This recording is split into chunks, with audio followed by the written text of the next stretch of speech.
Hi,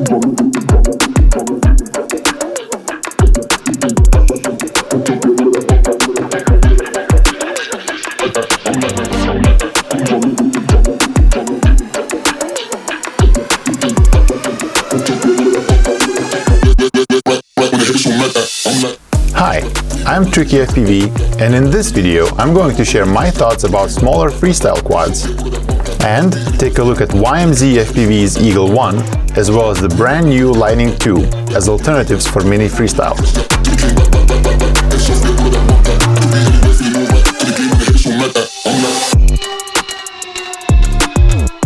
Up until about last year, I've been mostly flying 5-inch drones for all of my freestyle needs. Great balance of power and agility, as well as capability of carrying a GoPro, has always made quads of this size a perfect choice for many pilots.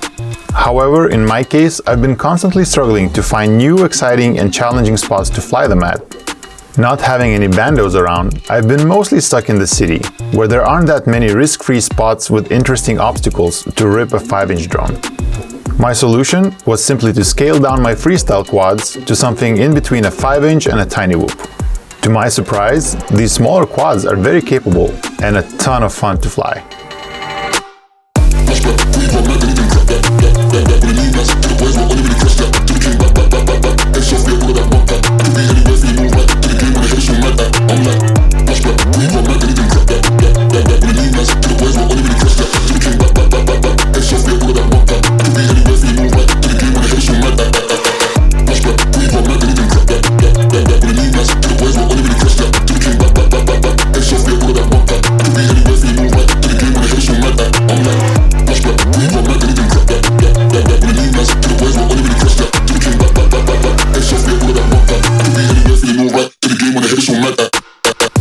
This is the Eagle 1 by YMZFPV, a tiny 2-inch drone you've been watching me fly this far in the video.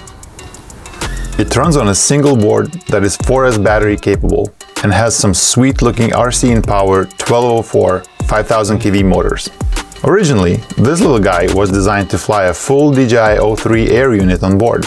However, I went with a naked O3 that I had to spare, and I think it's a good choice for a quad of this size. And for the battery, I went with a 654S Ovonic. It's a bit larger than recommended, but I found this little quad to be more than capable to fling it around. And with all said and done, the weight was slightly over 170 grams. Not great, not terrible. It feels like it has a decent balance of weight and power to throw it around. With my flight style and heavier batteries I used, I got around 3 minutes of flight time. The drone feels extremely fun to fly, and I kept pushing and testing it on different spots. I even brought it to the drift track and tried chasing some drift cars with it. While definitely not perfect for the task, it did keep up pretty well and produced some fun shots.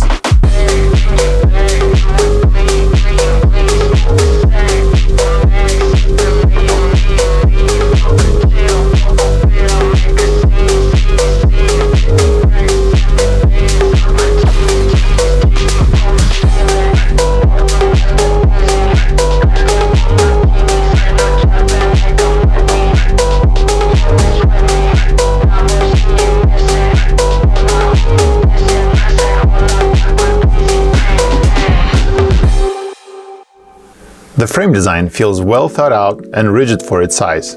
However, the bottom plate did give up on me on a surprisingly mild crash. I was kinda disappointed, as it did withstand some much harder crashes to this point. But to be fair, all quads break if you fly them hard enough, right?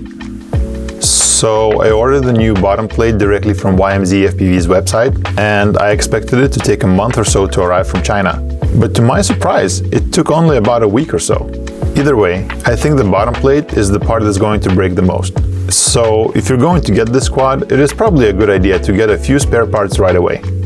Oh, and I also managed to unintentionally hit myself a few times, but I can also confirm firsthand that this little drone is pretty harmless.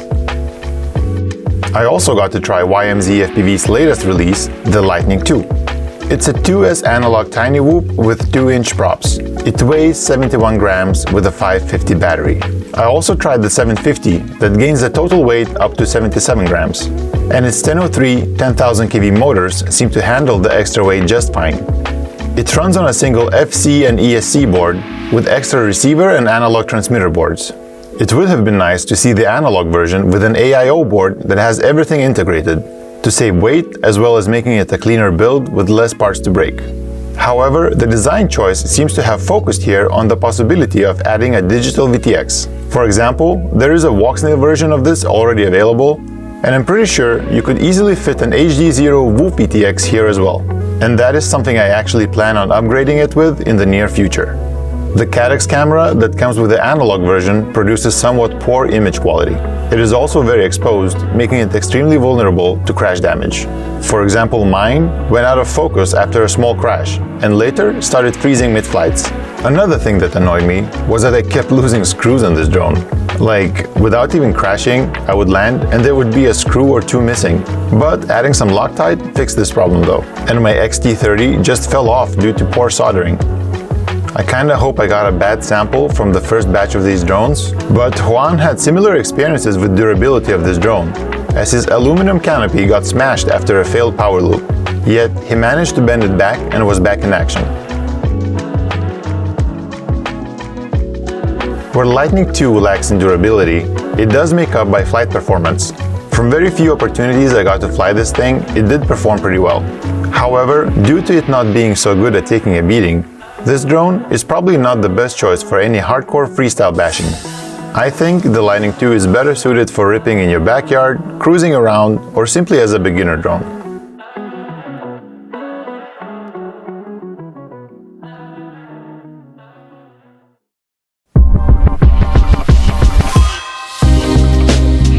I think smaller drones will be gaining popularity, and not just because of all the regulations becoming more strict around our hobby, but also because technology is at a point where a tiny whoop or just a smaller drone like the Eagle 1 or many others in that size category have become so capable and fun to fly. Well, some better than others, of course. And while nothing beats the raw power of a 5-inch freestyle drone, unlocking more interesting spots to fly at is what gets me out flying more often.